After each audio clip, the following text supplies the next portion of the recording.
Саламатсыңар балдар, кыргыз тили ыйык тил. Кадам-кадамдап кыргыз тилди үйрөнүп жатабыз. Бүгүн биз жаныбарлар жана алардын балдары деген темада сабак өтөбүз. Анда үй жаныбарларынан баштайлы. Үй жаныбар бул ким? Бул ит. Бул ит. Кайталагыла. Ит.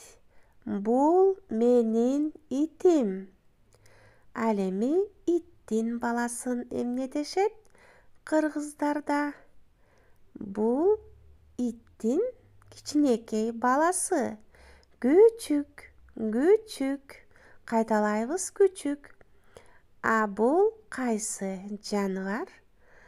Бул мышык. Мышык. Бул менин мышыгым.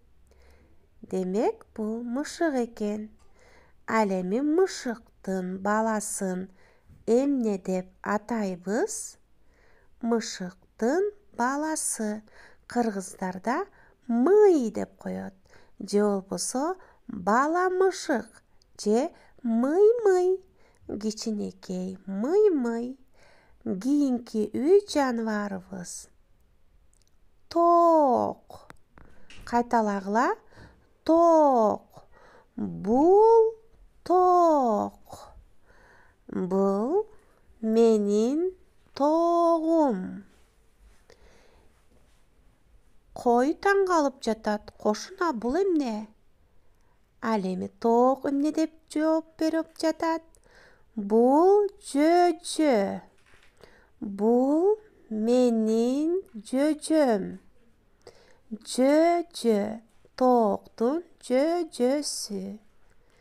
Кийинки үй жаныбарыбыз кой. Кайталагыла.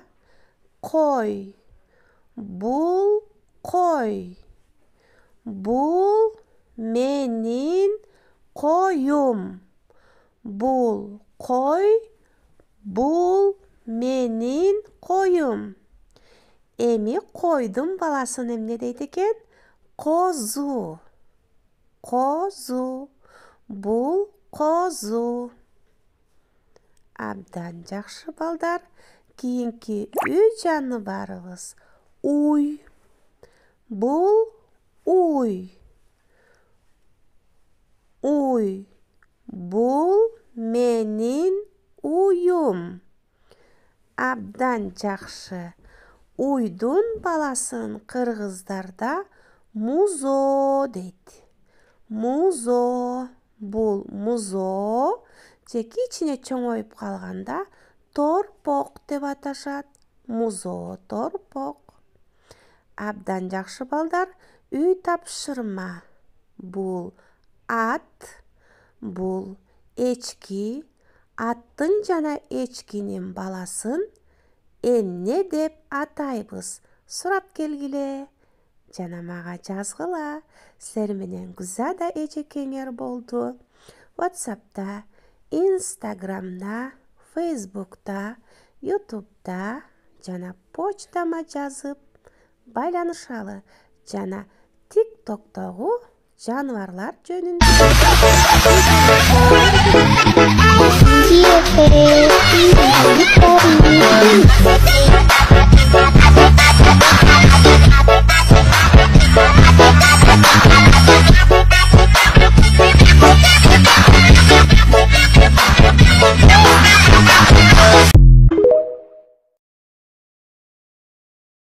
Mamá la que hice eso, deja de quemarme el chaleco, eco, amanda.